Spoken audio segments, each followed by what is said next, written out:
네, 오늘은 성령으로 세례를 베푸시리라, 성령으로 세례를 베푸시리라라는 제목으로 말씀 증거할 때 이 오전 시간에 주일 예배 많은 은혜 받으시길 바랍니다. 제사장 사가랴의 아들 요한은 보통 세례 요한이라는 별칭으로 불려지고 있습니다. 그는 예수님보다 몇 해 일찍 태어나서 또 예수님보다 조금 일찍 하나님의 사명을 감당했습니다. 세례 요한은 광야에 나가서 광야임에도 불구하고 모여드는 사람들에게 회개를 촉구하면서 또 요단강 부근에 나가서 죄사함의 세례를 베풀었습니다.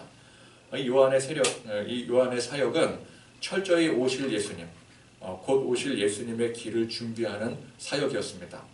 그래서 요한이 이 모든 사역의 주체가 아니라 자기가 말씀 선포하고 자기가 회개를 촉구하고 자기가 세례를 주는 것이 아니라 이제 오실 예수님께서 그 모든 사역의 주체가 되시도록 요한은 그렇게 준비를 했습니다. 그래서 요한의 뒤를 이어오신 메시아이신, 참된 메시아이신 예수님께서는 세상 모든 죄를 짊어지시고 가시는 어린 양으로서 이제 십자가에 희생을 하시게 되는 것이죠. 이 희생의 보혈로 말미암아 우리는 죄사함을 받아 새 사람이 될 수가 있는 것입니다. 예수님께서 이루신 이 십자가의 구원을 우리가 믿고, 내가 예수님을 믿습니다, 십자가의 그 보혈로 인해서 내 죄가 사해졌음을 믿습니다라고 믿고 받아들이면 되는 것입니다. 자, 이때 우리가 믿고 받아들일 때, 예수님의 그 십자가의 사실을, 그 증거를 믿고 받아들일 때 예수님께서 보내신 성령님께서 우리의 죄를 깨끗이 씻어주시는 것입니다. 자, 이를 성경이 어떤 모습으로 표현을 하고 있는가? 물과 성령으로 깨끗이 씻겨 다시 태어난다, 거듭났다라고 표현을 하고 있습니다. 여러분, 요한복음 3장 5절을 한번 찾아서 읽으시길 바랍니다. 요한복음 3장 5절이요.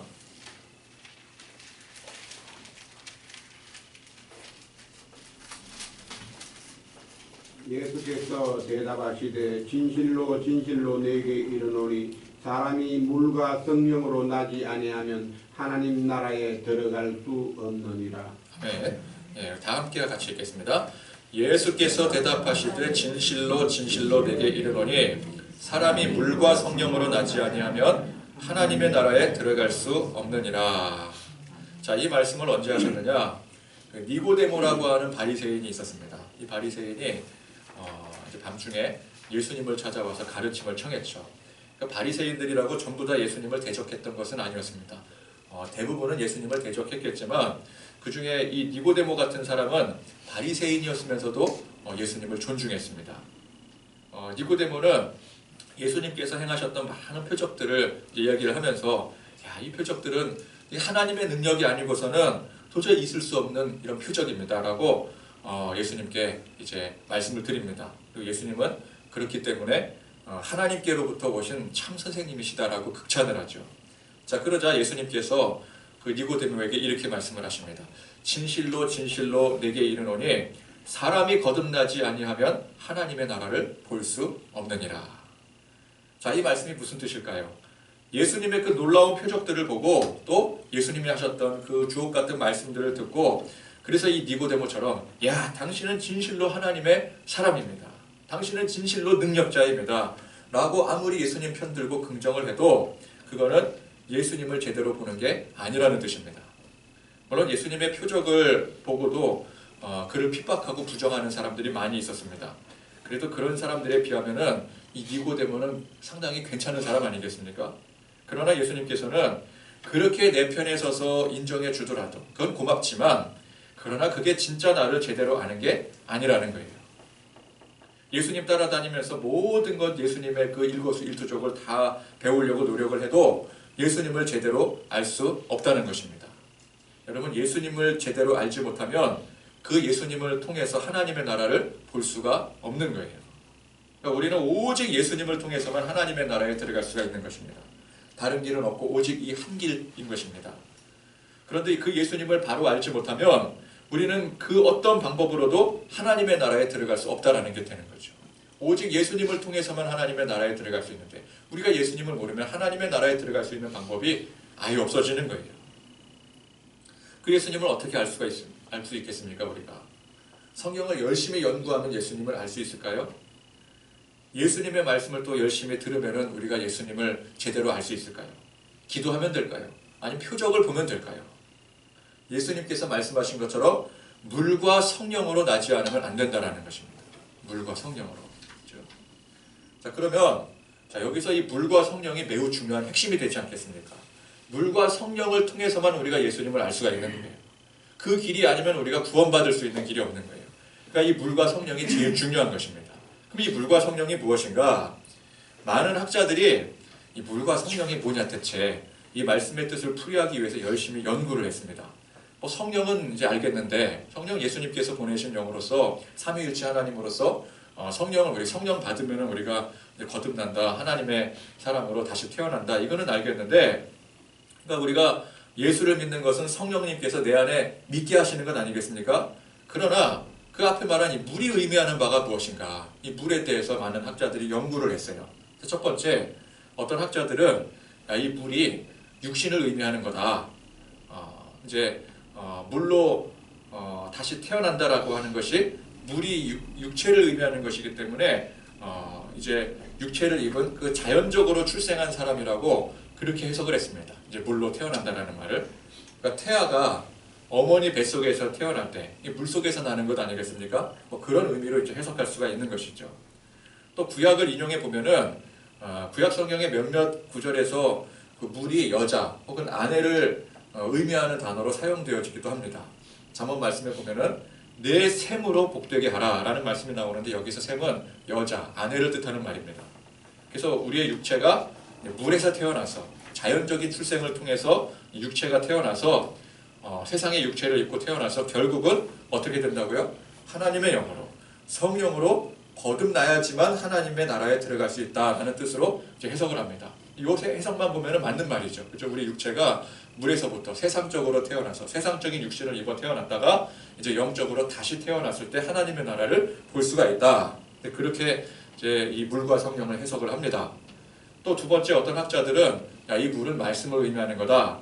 에베소서 5장 26절에 보면은 이는 곧 물로 씻어 말씀으로 깨끗하게 하사 거룩하게 하시고, 여기서 물은 이제 말씀을 의미하는 단어라고 볼 수가 있겠죠.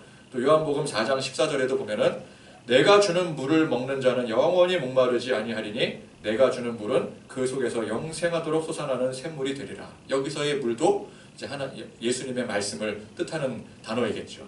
그래서 이 물이 성경을 보니까 이 물이라는 건 말씀을 뜻하는 것 아니냐. 그래서 하나님의 말씀과 성령으로 거듭나야 된다. 그렇게 이제 해석을 합니다. 또는 하나님의 말씀을 듣고 우리가 깨달아야 성령이 임하게 된다. 그렇게 해석하기도 하는 거죠. 그러나 이 해석들은 여러 가지 측면에서 불충분한 면을 가지고 있습니다. 첫 번째, 두 가지 출생이라는 견해. 이제 물은 육체를 의미한다, 육신의 출생을 의미한다라고 하는 견해. 그래서 육신의 출생으로 물을 설명을 하고 영적인 출생으로 성령으로 설명하는 그 견해를 보면은 요한복음 말씀에 사람이 물과 성령으로 나지 아니하면 하나님의 나라에 들어갈 수 없느니라.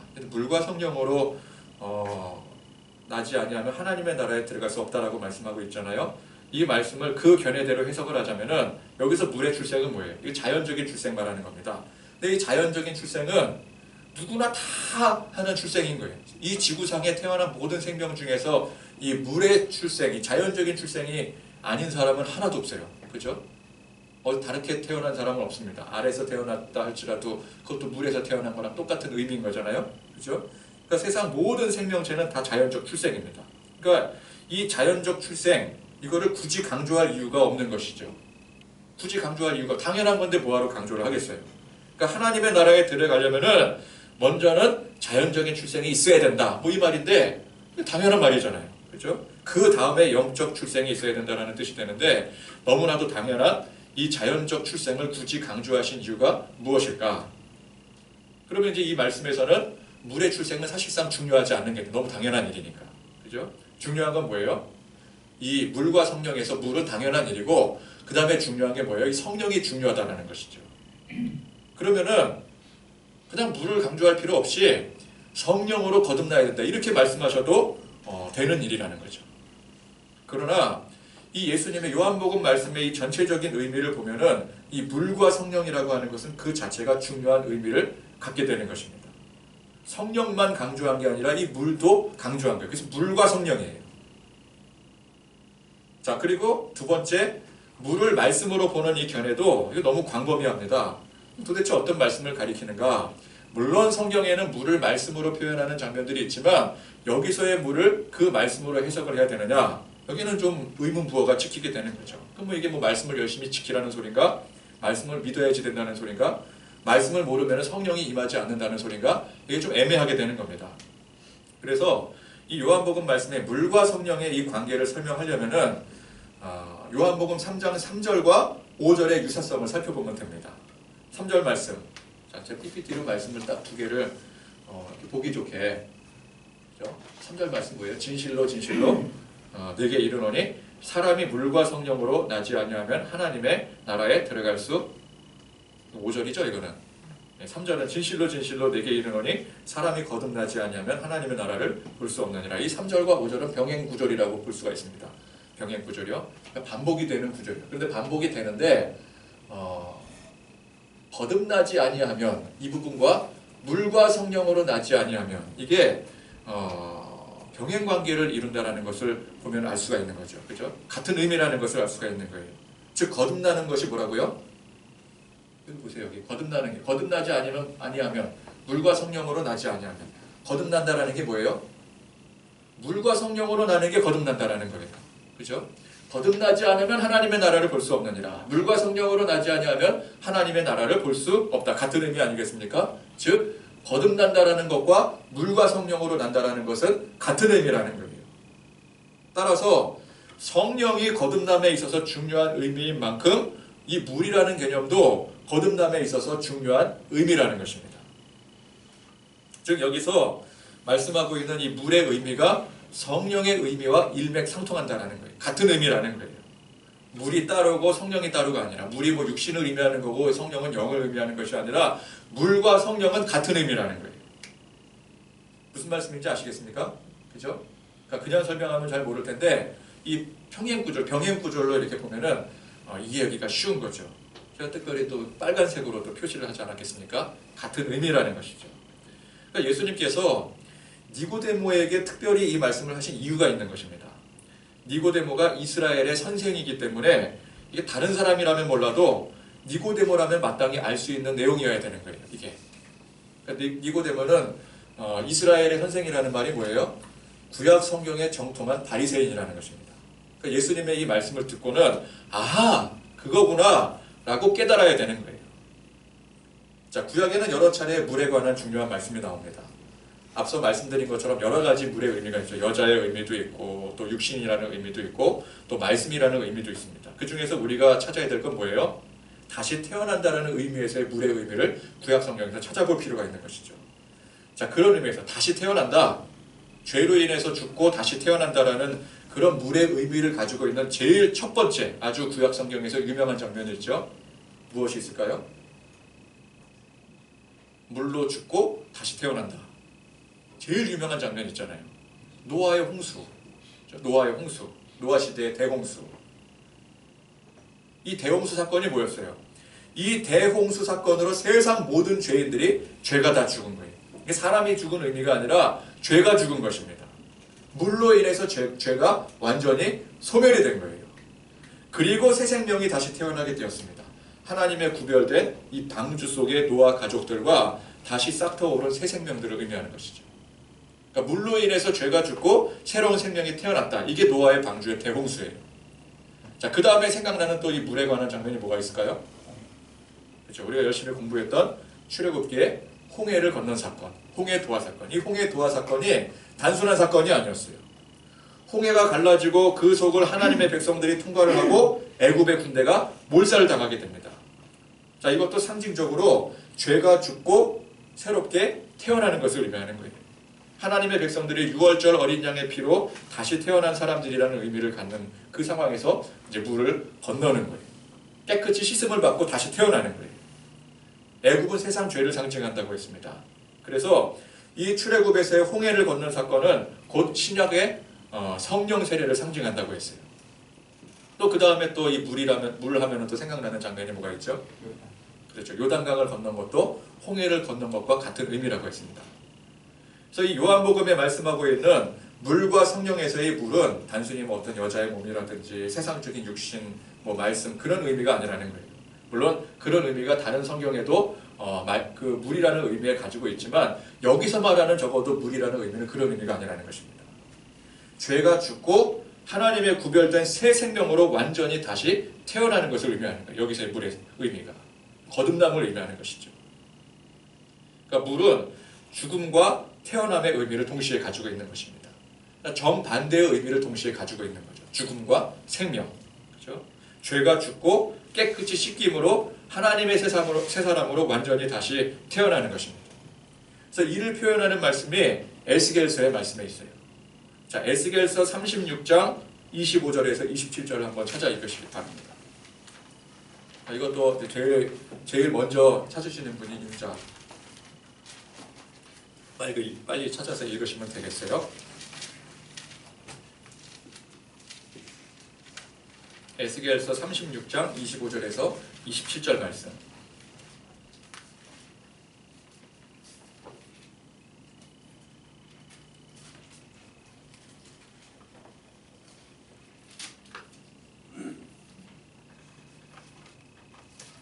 안 읽으시면 제가 확 읽어버려요. 25절에서 27절. 자, 다 같이 읽겠습니다. 맑은 물을 너희에게 뿌려서 너희로 정결하게 하되 곧 너희 모든 더러운 곳에서와 모든 우상 숭배에서 너희를 정결하게 할 것이며 또 새 영을 너희 속에 두고 새 마음을 너희에게 주되 너희 육신에서 굳은 마음을 제거하고 부드러운 마음을 줄 것이며 또 내 영을 너희 속에 두어 너희로 내 율례를 행하게 하리니 너희가 내 규례를 지켜 행할지라. 아멘. 자, 여기서 맑은 물을 너희에게 뿌려. 여기서 물의 의미는 뭘까요? 여자를 의미하는 걸까요? 말씀을 의미하는 걸까요? 아닙니다. 성령을 의미하는 것이죠. 그래서 맑은 물을 너희에게 뿌려. 그러니까 모든 더러운 죄를 완전히 씻어 정결케 하는 그 물을 의미하는 것입니다. 그런 물이 세상에 존재할까요?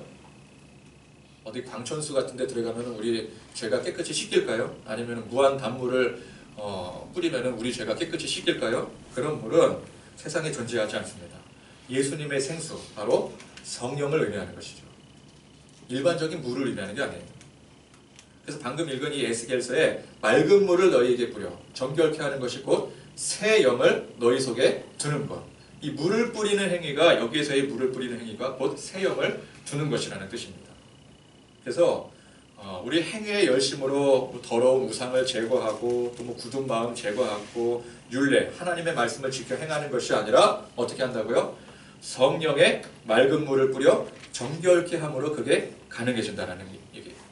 그러니까 성령의 맑은 물을 뿌려 우리 죄가 깨끗이 씻겨 정결케 될 때 그때 우리는 하나님의 말씀을 율례를 지켜 행할 수 있게 되는 것입니다. 그럴 때 비로소 의미가 있게 되는 거예요. 자, 그래서 요한복음에 이 물과 성령은 구약에서 말씀하고 있는 물, 그것이 곧 성령님을 가리키고 있는 것입니다. 즉 우리가 성령으로 다시 태어나지 않으면 하나님의 나라에 들어갈 수가 없는데 그 성령이 무엇이냐? 바로 구약에서 말씀하고 있었던 여러 가지 물의 의미 중에서 그 중에서 이 다시 태어난다는, 죄를 씻고 새 영으로 다시 태어난다는 그 물의 의미를 갖는다는 거예요. 그러니까 구약의 말씀을 잘 아는 사람들은 여기서 이 말씀을 듣고 무릎을 탁 치게 되는 거죠. 아, 성령님이 이런 분이시구나. 그러니까 성령님을 이렇게 설명하고 있는 거예요. 성령님이 누구냐? 구약에서 이렇게 말씀하고 있는 바로 그 물의 의미다. 그분이 바로 성령님이시다. 성령님이 누구라고요? 우리의 죄를 깨끗이 씻고 다시 새롭게 태어나게 하시는 분. 그분이 성령님이시라는 거예요. 구약의 말씀을 모르면은 성령님에 대해서 개념을 헷갈려 할 수가 있는, 잘 모를 수가 있는, 설명을 해도 잘 모를 수가 있는 거죠. 그러나 구약의 이 천지 창조부터 이 말라기까지 이 구약의 모든 말씀을 통해서 통달하고 그 안에 말하고 있는 그 물의 의미, 우리의 죄를 깨끗이 씻고 다시금 새롭게 태어나는 그 의미를 안다면은 아, 그분이 바로 성령님이시구나. 예수님께서 말씀하시는 물과 성령이 바로 그런 의미를 갖는 거구나라고 깨달아야 되는 거예요. 적어도 누구라면은요? 니고데모 정도 되는 사람이라면 알 수 있어야 된다는 거예요. 그러니까 예수님께서 니고데모니까 이런 말씀을 주신 거예요. 내가 마땅히 이스라엘의 선생으로서 이 말씀의 의미를 알 터이니, 그래서 물과 성령을 말씀하신 거예요. 다른 사람 같았으면 이 말씀 주시지도 않아요. 그렇죠? 물의 의미를 모르기 때문에. 근데 니고데모는 그 말씀을 듣고도 무슨 뜻인지 몰라서 다시 되묻습니다. 그래서 예수님께서 요한복음 3장 10절에 너는 이스라엘의 선생으로서 이러한 것들을 알지 못하느냐라고 책망을 하신 거예요. 자, 오늘날 우리가 처음 복음을 접하고 이제 교회에 나오게 될 때 이제 일정한 시기가 되었을 때 세례의 의식을 행하게 됩니다. 이 세례라는 뜻이 뭐예요? 한자로 씻을 세자를 써서 깨끗이 씻는 의식이라는 뜻이죠. 이 세례 의식의 중요한 핵심은 뭐예요? 바로 물과 성령이라는 것입니다. 뭐 입교 문답이나 또 학습 그런 이제 과정을 거쳐서 세례를 받을 때 이제 세례 받을 때 어떻게 해요? 우리 장로교에서는 이제 물을 찍어서 머리에 물을 찍어서 바르게 됐죠. 그렇게 세례를 받게 됩니다. 물론 이제 뭐 원래의 의미는 침례 아니겠습니까? 침례, 물 속에 완전히 들어갔다가 나오는 거, 그죠? 홍해에 들어갔다가 나오는 거, 요단강에 들어갔다가 나오는 거, 그죠? 요단강가에서 이 요한이 세례를 줄 때도 요단강에 이제 물 속에 들어가게 하는 거예요. 근데 그렇다고 이제 완전히 꼬르륵 들어가게 하지는 않았겠죠. 한 반쯤 그렇게 들어가도 일단 이제 물에 들어간 거기 때문에 그래서 이제 뭐 정말 의미를 제대로 하려면은 물 속에 들어가야 된다. 그래서 침례가 그게 더 성경적이지 않느냐, 뭐 그렇게 생각할 수도 있는 것이죠. 완전히 물 속에 잠겨서 내 모든 죄된 육체가 죽고 깨끗이 씻겨나가는 것. 물이 의미가 이제 그런 의미를 가지고 있지 않겠습니까? 새 생명으로 다시 나오는 것, 목욕하고 나오는 것이죠. 그러나 그 물 자체에 어떤 효능이 있어서 그게 되는 것이겠습니까? 그게 아니라 물이 뭘 상징한다고요? 성령을 상징하는 거예요. 그렇기 때문에 물 속에 완전히 들어갔다가 다시 나옴으로 그 의미를 명확하게 하는 것도 중요하지만 중요한 건 뭐예요? 물이 중요한 게 아니라 물의 의미가 중요한 거기 때문에 그 의미를 담아서 잠깐 살짝 찍어 바르는 것도 그것도 중요한 일이에요. 물 자체의 의미가 있는 것이 아니라 이 행위가 곧 성령 세례를 상징하기 때문인 것입니다. 예수님께서도 제자들에게 이제 발을 씻기실 때 처음에 베드로가 절대 씻길 수 없습니다. 그리고 이제 완강하게 부인을 하잖아요. 그랬더니 예수님께서 뭐라 그러셔요? 의미를 말씀을 해주시죠. 내 죄를 씻는 거다. 네가 이 배를 씻지 않으면 나와 아무런 관계가 없게 된다. 그럼 이게 이제 뭘 의미하는 걸까요? 세례를 의미하는 거죠. 그죠? 그래서 이제 그 의미를 말씀하시니까 베드로가 또 뭐라 그래요? 그러면은 머리끝부터 발끝까지 씻겨달라고. 물속에 완전히 들어갔다 나오겠다 그 뜻이죠. 근데 예수님께서 뭐라 그러셔요? 그래, 그 의미를 네가 명확하게 알았으면 그렇게 하는 게 더 좋지. 그 물속에 들어갔다 나오게 한 게 아니라 그냥 발을 씻는 것만으로도 되었다. 예수님께서 그렇게 말씀을 하셔요. 근데 그런 것처럼 그 의미를 명확히 하면은 물속에 굳이 들어가지 않더라도 괜찮다라는 거예요. 왜? 물 자체가 중요한 게 아니라 물의 의미가 중요한 것이기 때문에. 그래서 뭐 침례교가 성경적이냐, 뭐 장로교가 성경적이냐, 이게 완전히 무의미한 논쟁이라는 것입니다. 침례교회는 야 우리는 성경적으로 물속에 완전히 들어갔다가 나온다. 사실 뭐 머리 끝까지 들어갔다 나오는 것도 아니잖아요, 그죠? 장로교는 그냥 손에다 그 하기 싫어가지고 그 하기 싫어서 그러는 거 아니냐, 뭐 그렇게 말할 수 있겠지만 이게 그 의미가 아닌 거예요. 그죠? 물의 그 의미를 우리가 바로 알아서 이것이 성령의 역사하십니다. 그 의미를 담아서 하면은 물에 들어가건 물을 찍어 바르건 똑같이 중요한 일이라는 것입니다. 더 중요한 건 뭐예요? 이 성령 세례라는 것이 뭐 누군가가 자격이 있어서 주는 것이 결코 아니라는 것입니다. 성령 세례는 누가 주는 거예요? 말 그대로 성령님께서 주시는 거예요. 우리가 예수님을 믿게 되었고 그 마음에 예수님을 인정하고 주님을 영접하게 되었을 때 여러분 그 마음을 누가 보시는 거예요? 교회 담임 목사님이 보는 게 아니에요. 인도에서 성경 공부 가르쳤던 그 사람이 보는 게 아니에요. 복음 전했던 그 사람이 보는 게 아니에요. 성령님이 우리의 마음을 보시는 줄 믿습니다. 성령님이 보시는 거예요. 애초에 믿는 것도 이게 내가 믿는 게 아니라 성령님께서 역사하셔서 우리 안에 믿게 하시는 것입니다. 그래서 인정은 누가 하시는 거예요? 성령님이 인정하시는 거예요. 그러니까 우리는 몰라요. 저 사람이 어느 때 성령님을 믿고 성령님의 인정받고 예수님을 믿게 되었는지 우리는 알 수가 없어요. 아무리 입술로 믿습니다 해도 우리가 볼 때 저 사람은 확실히 믿는 것 같아 그래도 성령님이 그 사람을 인정하지 않으면 믿지 않는 거예요. 그러니까 우리는 모르는 거예요. 우리는 믿습니다 그러면 믿는 줄 아는 거잖아요. 교회 열심히 나오면 믿는 줄 알잖아요. 그러나 그건 우리의 판단이고 판단은 누가 하셔요? 성령님이 하시는 거예요. 성령님께서 인정하시고 야 이제 내 죄가 사해졌다. 네 믿음을 내가 보았다. 그렇게 인정하시면 그 사람은 성령 세례를 받게 되는 거예요. 누가 주시는 거예요? 성령님이 주시는 거예요. 그래서 언제 받았는지 우리는 사실 잘 몰라요. 야, 저 사람이 세례를 받았다는데 언제 받은 거야? 그럼 세례 증서 보여주면서 우리 몇 날 며칠 받았어요? 그러면은 그 증서에는 그렇게 써 있지만 실제로 성령님께서 언제 정말 이 성령 세례를 주셨는지를 우리는 잘 모르는 거예요. 그 일찍 주셨을 수도 있고 아직 안 주셨을 수도 있을 수 있는 거죠. 그러니까 누가 준다고 해서 여러분 그 당사자가 무슨 자격이 있어서 내 죄를 사해 주겠습니까? 똑같은 사람인데. 그럼에도 불구하고 교회에서 세례식을 행하는 것은 그 세례식 그 자체에 어떤 효능이 있어서 하는 것이 아닙니다. 만약에 그렇다라고 주장한다면 그건 이단인 것이죠. 교회에 어떤 영적 권위가 있어서 그 권위로 세례를 베풀 때 그 세례는 그 사람에게 효험이 생긴다. 뭐 그렇게 주장한다면은 그건 이단이라는 거예요. 구약의 물 세례가 신약 예수님의 성령 세례를 상징하는 것처럼 교회에서 행하는 이 세례의 의식은 예수님의 성령 세례를 상징하는 것입니다. 목사가 권능이 있어서 뭐 이렇게 성부, 성자와 성령의 이름으로 할 때 이 손에서 능력이 나가는 게 결코 아니라는 거예요. 거룩한 의식을 행할 때에 우리 마음 가운데 내가 예수님을 믿었고 예수님을 믿을 때 성령이 내 안에 역사하셔서 성령께서 내 안에 거하심을 믿습니다. 성령께서 내게 임하셔서 내가 예수를 믿고 죄 씻음을 받아 완전히 새 사람이 되었음을 믿고 고백하는 그 확인하는 그 의식이 돼야 되는 거예요.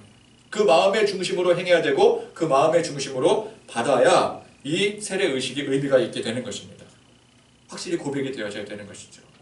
즉 세례 의식을 행했다고 그날부터 변화된 새 사람이 된 것이 아니라는 거예요. 이미 예수 믿고 새 사람이 된 사람이라고 한다면 그 예수 믿고 새 사람이 된 것을 상징을 하고 다시금 되새기며 확고한 마음을 다지는 그런 계기가 되게 되는 것이죠. 또는 이 세례 의식을 통해서 정말 내 안에 그동안은 믿지 않았었는데 이 세례를 행하다 보면은 그런 사람들이 종종 있어요. 이제 문답 공부를 하고 세례를 주면서 그때 정말 성령의 감동을 받아서 내가 정말 예수 믿게 되었구나. 그럴 때 정말 그때의 성령의 세례가 임할 수가 있게 되는 것이죠. 그죠? 그러니까 이제 그런 상징을 가지고 있다라는 것입니다. 상징은 그런 의미 아니겠습니까? 그죠? 그 상징을 생각하면서 예수님을 바라보면서 성령님을 생각하면서 내가 이제 성령의 사람이 되었구나. 그 상징하는 거예요. 예를 들어서 십자가를 바라볼 때 여러분 십자가의 그 자체에 어떤 능력이 있는 게 아니잖아요. 뱀파이어 영화 같은 데 보면 십자가의 능력이 있어서 그걸 이렇게 뭐 말뚝 삼아서 뱀파이어의 가슴에 박으면은 그 소멸이 된다면서요? 근데 그건 십자가 자체에 어떤 능력이 있는 거지 그건 그 의미가 아니라는 거예요. 십자가 자체에 어떤 능력이 있는 것이 아니라 우리는 십자가를 바라보면서 누구를 상징을 해요? 예수님을 바라보는 거예요. 십자가를 바라보면서 그 십자가에 달리신 예수님을 바라보면서 예수님을 상징하는 그 십자가를 보는 거죠. 그래서 다시금 우리가 나도 예수님처럼 믿음 안에 살고 또 헌신하고 희생하는 삶을 살아야 되겠다. 정말 예수 제대로 믿어야 되겠다. 그렇게 다짐하는 계기가 되는 것입니다. 상징은 그런 의미를 갖고 있는 것이죠. 그래서 세례 의식도 그런 의미를 갖는 겁니다. 내가 예수 믿었지. 내가 예수 믿은 사람이 되었지. 그런 확고한 믿음을 가지고 의식을 가지고 고백하는 그런 중요한 의미를 갖고 있는 것입니다. 그래서 세례 전에 문답을 하고 또 학습 입교식 뭐 그런 거 행하는 것도 왜 굳이 그런 것을 번거롭게 해야 되느냐. 세례라고 하는 것은 믿으면 되는 거 아니냐. 그런데 무슨 믿으면 되는 거를 공부를 시키고 그렇게 하는 게 성경적이지 않다. 그렇게 주장하는 사람들 참 많아요. 그게 과연 성경적인가?